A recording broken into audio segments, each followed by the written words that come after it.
balik lagi nih sama aku. Nah, di video kali ini aku bakal menjelaskan mengenai pengenalan elemen-elemen yang ada di dalam fitur salah satu fitur di Odoo.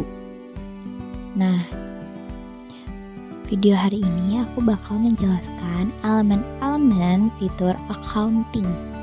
Nah, di sini aku udah membuka webnya.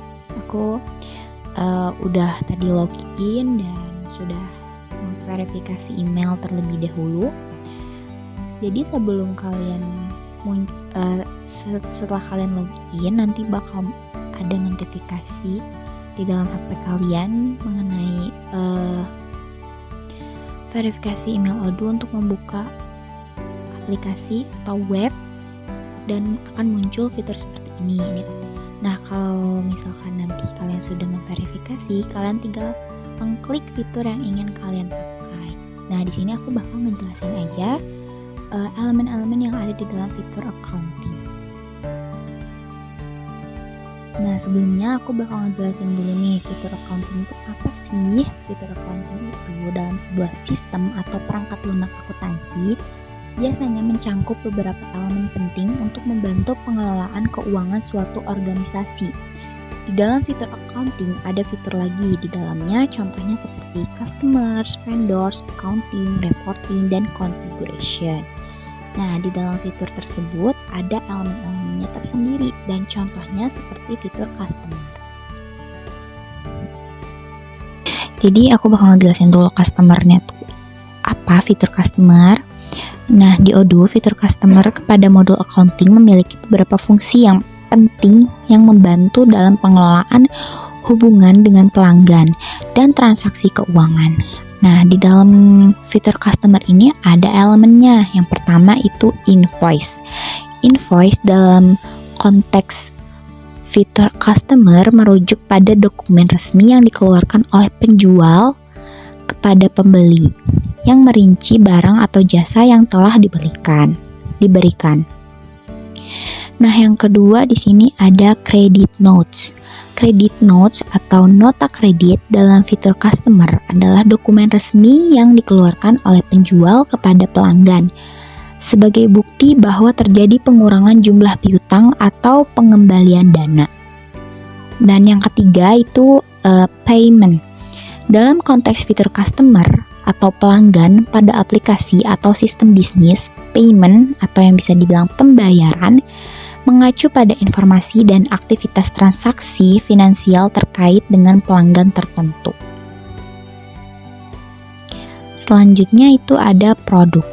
Produk dalam fitur customer atau accounting berperan penting dalam mengaitkan transaksi pelanggan dengan data produk, memudahkan pencatatan pendapatan, manajemen persediaan, serta pelaporan keuangan dan perpajakan yang akurat.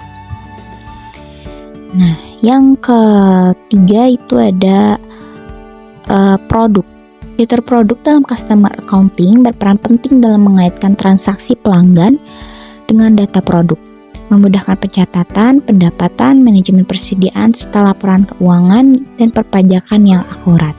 Nah, di sini yang kedua ada vendors. Vendor sendiri dalam konteks fitur accounting merujuk pada pemasok atau penyedia barang dan jasa yang bekerja sama dengan perusahaan. Vendor adalah pihak eksternal yang menyediakan barang atau layanan yang dibutuhkan perusahaan untuk operasional bisnisnya, seperti bahan baku, peralatan, atau jasa profesional. Vendor sendiri memiliki elemen-elemen. Yang pertama itu ada bills. Bills merujuk pada tagihan atau faktur yang diterima perusahaan dari pemasok atau vendor atas barang atau jasa yang telah dibeli. Fitur ini digunakan untuk mencatat kewajiban perusahaan dalam membayar tagihan tersebut. Nah, selanjutnya ada refund. Refund merujuk pada pengembalian dana kepada pelanggan yang telah melakukan pembelian.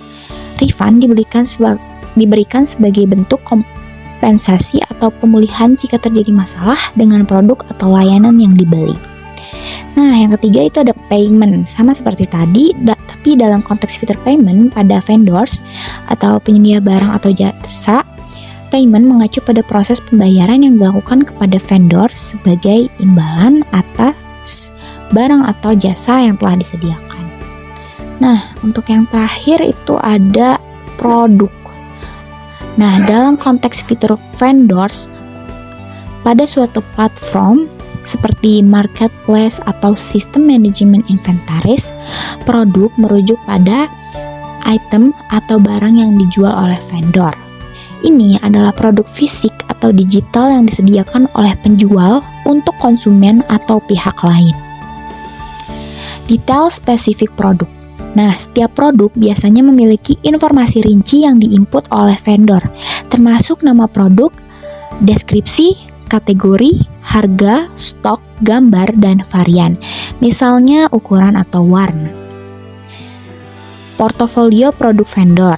Dalam fitur vendors, produk mewakili daftar barang atau jasa yang ditawarkan oleh vendor tertentu di dalam sistem. Ini mempermudah pengelolaan dan pemantauan setiap produk yang dimiliki oleh vendor secara terpisah. Jadi, produk dalam fitur vendors mengacu pada setiap barang atau layanan yang diunggah, diatur dan dijual oleh masing-masing vendor melalui platform tersebut. Nah, selanjutnya itu ada fitur accounting. Nah, istilah accounting merujuk pada sistem atau modul yang dirancang untuk mencatat, memproses, dan melaporkan transaksi keuangan.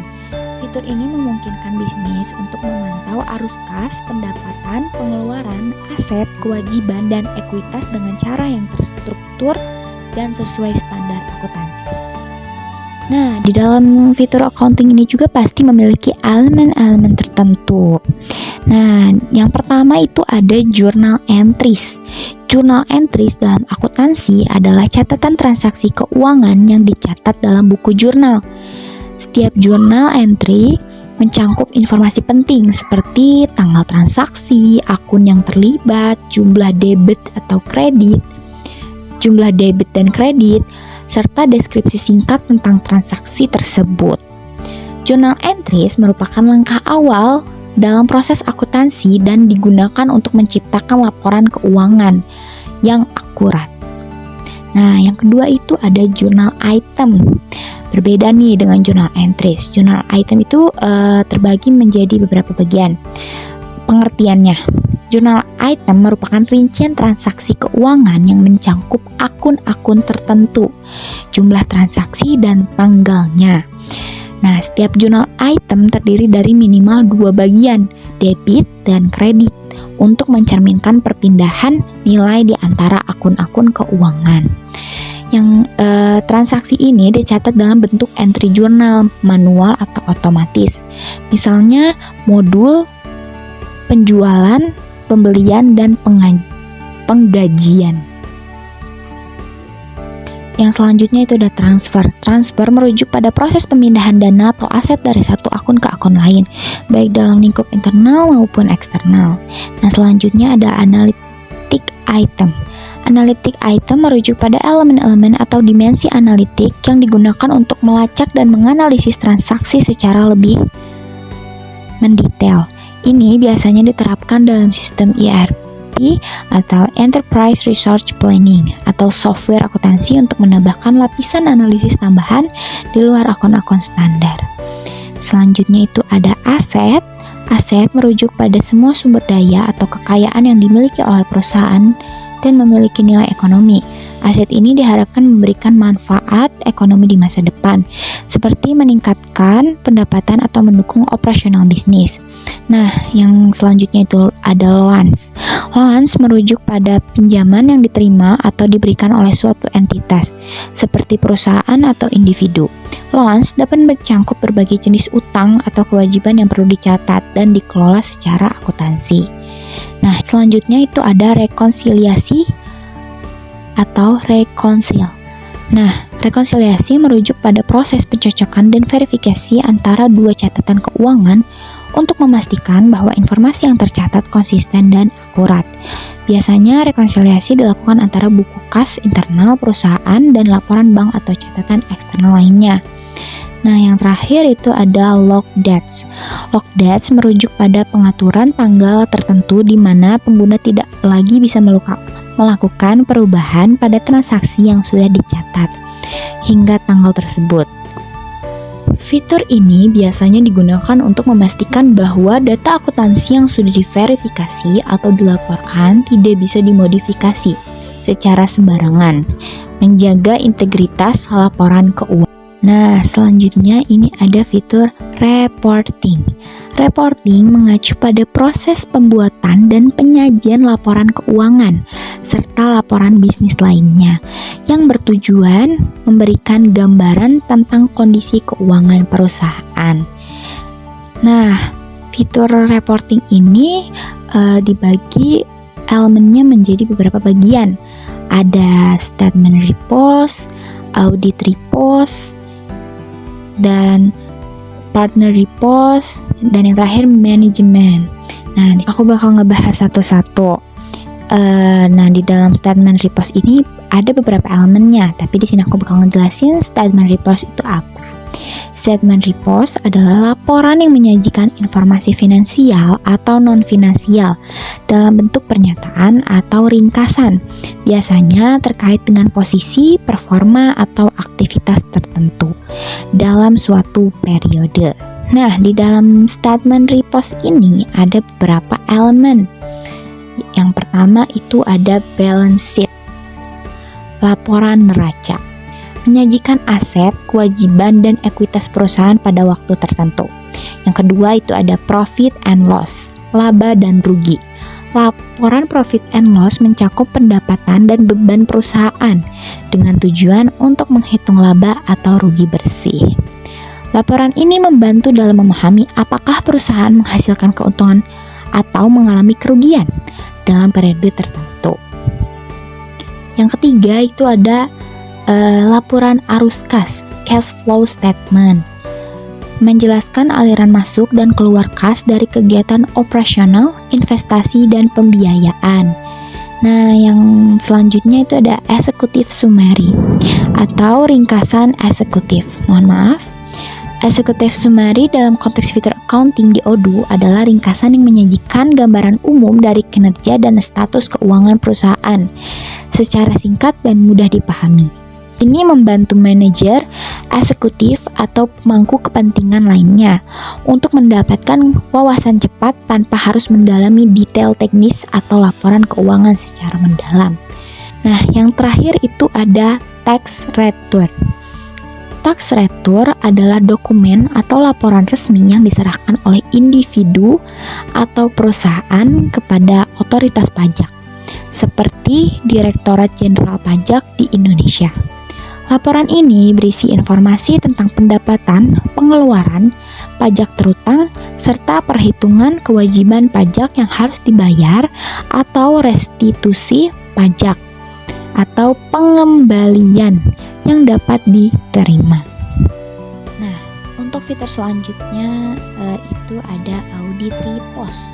Audit report adalah laporan resmi yang berisi pemeriksaan atau audit yang dilakukan oleh auditor terhadap laporan keuangan, operasional, atau proses suatu aktivitas. Audit report ini ada beberapa elemen. Ada 3 elemen yang bakal aku jelasin nih. Untuk yang pertama itu ada general ledger, buku besar. Buku besar adalah catatan induk yang mencakup seluruh transaksi keuangan yang terjadi dalam perusahaan. Semua akun-akun penting seperti kas, piutang, persediaan, hingga ekuitas dicatat di sini. Nah, untuk yang kedua itu ada trial balance. Neraca saldo adalah laporan yang menunjukkan total saldo debit dan kredit dari semua akun di buku besar pada periode tertentu. Yang terakhir itu ada journal audit. Jurnal audit adalah catatan atau log perubahan yang dibuat pada transaksi akuntansi, biasanya untuk tujuan audit atau penelusuran. Nah, selanjutnya itu ada fitur partner report. Partner report merujuk pada proses atau fitur yang berhubungan dengan penyesuaian dan koreksi laporan keuangan atau transaksi yang melibatkan partner atau yang bisa dibilang rekan bisnis, seperti pelanggan atau pemasok. Nah, jelas di fitur ini ada beberapa elemen pula yang akan saya jelaskan. Yang pertama, itu ada partner ledger. partner ledger adalah catatan atau buku besar yang mencatat semua transaksi keuangan yang terjadi antara perusahaan dan partner bisnisnya, seperti pelanggan atau pemasok. Ini termasuk informasi tentang piutang, hutang, pembayaran, dan saldo akhir untuk setiap partner. Nah, selanjutnya ada agen receivable. Agen receivable merupakan fitur yang menampilkan laporan umur piutang beserta rincian dan jumlahnya. Nah, yang terakhir itu ada aged payable. Aged payable adalah laporan yang mencatat semua kewajiban atau hutang dikategorikan berdasarkan umur hutang tersebut, seperti aged receivable. Laporan ini membagi hutang menjadi kategori umur yang sama. Nah, untuk fitur selanjutnya itu ada manajemen. Manajemen dalam konteks akuntansi adalah proses perencanaan, pengorganisasian, pengendalian, dan pengambilan keputusan yang bertujuan untuk mencapai tujuan organisasi melalui pengelolaan sumber daya akuntansi. Nah, di dalam manajemen itu ada elemen-elemennya. Yang pertama itu ada invoice analysis atau analisis faktur. Invoice analysis adalah proses evaluasi dan peninjauan faktur untuk memahami pola pengeluaran, memeriksa akurasi informasi, serta mengidentifikasi peluang penghematan biaya. Ini termasuk analisis data dari faktur yang diterima, seperti jenis barang atau jasa, jumlah, harga, dan waktu pembayaran. Hasil analisis ini dapat digunakan untuk meningkatkan manajemen keuangan dan pengendalian biaya dalam suatu organisasi. Yang kedua itu ada analytic report, laporan analitik. Laporan analitik adalah dokumen yang menyajikan data dan analisis mendalam tentang kinerja keuangan suatu organisasi. Laporan ini sering mencangkup berbagai metrik keuangan seperti pendapatan, pengeluaran, dan laba, serta analisis tren yang membantu dalam pengambilan keputusan. Laporan analitik dapat digunakan oleh manajemen untuk memahami kondisi keuangan saat ini dan merencanakan strategi bisnis ke depan. Selanjutnya ada deferred expense atau beban tangguhan. Beban tangguhan adalah biaya yang telah dibayar tetapi belum diakui sebagai beban dalam laporan laba rugi karena manfaatnya akan diperoleh di periode mendatang. Contohnya termasuk sewa yang dibayar di muka atau asuransi. Beban ini dicatat sebagai aset dalam neraca sampai manfaatnya diakui dalam periode akuntansi yang sesuai. Selanjutnya itu ada deferred revenue. Kalau tadi beban tangguhan, nah yang ini ada pendapatan tangguhan. Pendapatan tangguhan adalah suatu yang diterima sebelum layanan diberikan atau barang dikirim. Pendapatan ini dicatat sebagai liabilitas dalam neraca karena perusahaan memiliki kewajiban untuk memenuhi layanan atau pengiriman produk di masa mendatang. Pendapatan ketika layanan telah diberikan atau pendapatan ini hanya diakui sebagai pendapatan ketika layanan telah diberikan atau produk telah dikirim. Depreciation schedule, jadwal penyusutan. Jadwal penyusutan adalah tabel yang kita buat untuk melacak penyusutan biaya setiap aset tetap kami selama bertahun-tahun. Nah, selanjutnya ada disallowed expense. Disallowed expense adalah biaya atau pengeluaran yang tidak diakui atau tidak boleh dikurangkan dalam perhitungan pajak. Ini berarti bahwa meskipun perusahaan atau individu mengeluarkan biaya tersebut dalam operasionalnya, biaya ini tidak dapat digunakan untuk mengurangi penghasilan kena pajak saat menghitung pajak yang harus dibayar. Nah, yang terakhir itu ada loan analysis. Loan analysis di Odoo adalah fitur yang membantu perusahaan atau organisasi mengelola dan menganalisis data pinjaman dengan lebih efisien. Oke, fitur selanjutnya itu ada configuration. Configuration merujuk pada pengaturan atau penyesuaian sistem akuntansi agar sesuai dengan kebutuhan spesifik perusahaan. Nah, sama seperti reporting, configuration juga memiliki beberapa bagian atau beberapa fitur yang di dalamnya terdapat elemen-elemen tertentu. Contohnya seperti yang pertama itu ada invoicing. Dalam Odoo, invoicing pada fitur configuration merujuk pada proses penyesuaian dan pengaturan modul faktur agar sesuai dengan kebutuhan bisnis. Nah, di dalam invoicing ini tentu ada elemen-elemennya. Nah, yang pertama itu ada payment terms, syarat pembayaran. Payment terms adalah pengaturan terkait jangka waktu dan skema pembayaran faktur. Ini menentukan kapan dan bagaimana pelanggan atau perusahaan harus melunasi tagihan. Yang kedua itu ada follow up levels, tingkat tidak lanjut. Follow up levels mengacu pada tahapan atau strategi tidak lanjut dalam menagih piutang pelanggan yang belum dibayar tepat waktu. Selanjutnya itu ada bank. Bank configuration adalah fitur yang memungkinkan pengguna untuk mengatur dan mengelola informasi dan proses terkait dengan bank, termasuk akun bank, perusahaan, dan pelanggan. Nah, bank ini juga memiliki beberapa elemen. Yang pertama itu ada add a bank account, akun bank perusahaan. Fitur ini digunakan untuk menambahkan dan menghubungkan akun bank perusahaan ke dalam sistem Odoo. Bank account ini diperlukan untuk pencatatan transaksi keuangan, seperti penerimaan dan pengeluaran serta untuk rekonsiliasi bank. Nah, yang kedua itu ada reconciliation models. Fitur ini memungkinkan Anda untuk membuat model rekonsiliasi otomatis guna mempermudah pencocokan transaksi bank dengan jurnal di Odoo. Model ini berfungsi sebagai template agar proses rekonsiliasi lebih cepat dan akurat. Nah, yang ketiga itu ada accounting. Modul ini yang menangani pencatatan keuangan bisnis. Ini melibatkan transaksi seperti pembayaran, penagihan, pencatatan, pendapatan, dan beban, serta penyusunan laporan keuangan. Elemen yang pertama di dalam fitur ini ada chart of account.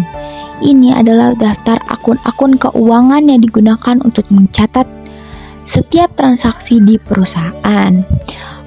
COA di Odoo disesuaikan dengan standar akuntansi dan jenis bisnis, memfasilitasi pencatatan transaksi dalam akun-akun seperti aset, kewajiban, pendapatan, dan biaya. Nah, selanjutnya itu ada taxes. Bagian ini memungkinkan pengaturan berbagai jenis pajak yang berlaku, seperti PPN, pajak penghasilan, atau pajak daerah. Kita dapat menentukan tarif pajak, pajak masuk dan keluar, serta menghubungkan pajak dengan transaksi seperti penjualan dan pembelian. Nah, selanjutnya itu ada jurnal. Jurnal berfungsi sebagai tempat pencatatan transaksi berdasarkan kategori tertentu, seperti jurnal penjualan, jurnal pembelian, jurnal bank, dan jurnal umum. Jurnal ini memudahkan klasifikasi dan pelacakan transaksi dalam laporan. Selanjutnya ada currencies. Odoo mendukung multimata uang sehingga memudahkan perusahaan yang beroperasi secara global. Kita dapat mengatur mata uang yang relevan dan kurs tukar untuk setiap transaksi. Selanjutnya ada fiscal positions. Posisi fiskal mengatur bagaimana aturan pajak diterapkan dalam transaksi tertentu. Fitur ini berguna untuk menyesuaikan kebijakan pajak berdasarkan wilayah, jenis pelanggan, atau situasi transaksi. Selanjutnya ada multi-ledger. Fitur ini memungkinkan perusahaan untuk mengelola lebih dari satu buku besar, misalnya untuk entitas bisnis berbeda atau untuk pembukuan dalam mata uang berbeda. Selanjutnya itu ada financial budget. Odoo memungkinkan pembuatan dan pemantauan anggaran keuangan perusahaan. Anda dapat menetapkan anggaran untuk pendapatan dan pengeluaran per departemen atau proyek, serta memonitor realisasi anggaran secara berkala. Nah, yang keempat itu ada online payment. Online payment adalah transaksi pembayaran yang dilakukan melalui internet menggunakan berbagai platform atau layanan digital. Pembayaran ini melibatkan transfer dana dari akun pengguna ke penjual atau penyedia jasa, seperti melalui kartu kredit, e-wallet, atau transfer bank. Nah, di dalam online payment ini ada elemen-elemennya tertentu. Yang pertama itu ada payment providers. Payment provider adalah pihak atau layanan yang memfasilitasi proses transaksi antara pembeli dan penjual. Mereka menangani aspek teknis dan keamanan dalam transaksi online, termasuk enskripsi data dan autentikasi. Nah, yang kedua itu ada payment methods. Payment method mengacu pada berbagai cara atau opsi pembayaran yang ditawarkan kepada pengguna. Ini mencakup metode tradisional hingga modern yang memudahkan pengguna untuk memilih sesuai kebutuhan mereka. Selanjutnya ada manajemen. Manajemen aset di Odoo melibatkan pencatatan, pemantauan, dan pengelolaan aset perusahaan seperti properti, peralatan, dan kendaraan. Tentu saja ada elemen-elemen tertentu di dalam manajemen. Yang pertama itu ada aset model. Model aset di Odoo digunakan untuk mengatur aturan terkait penyusutan aset secara otomatis. Nah, yang kedua itu ada produk kategoris. Kategori produk digunakan untuk mengelompokkan produk berdasarkan jenis atau kegunaan. Kategori ini membantu dalam manajemen inventaris dan pelaporan akuntansi. Selanjutnya ada disallowed expense kategoris. Kategori beban yang tidak diperbolehkan.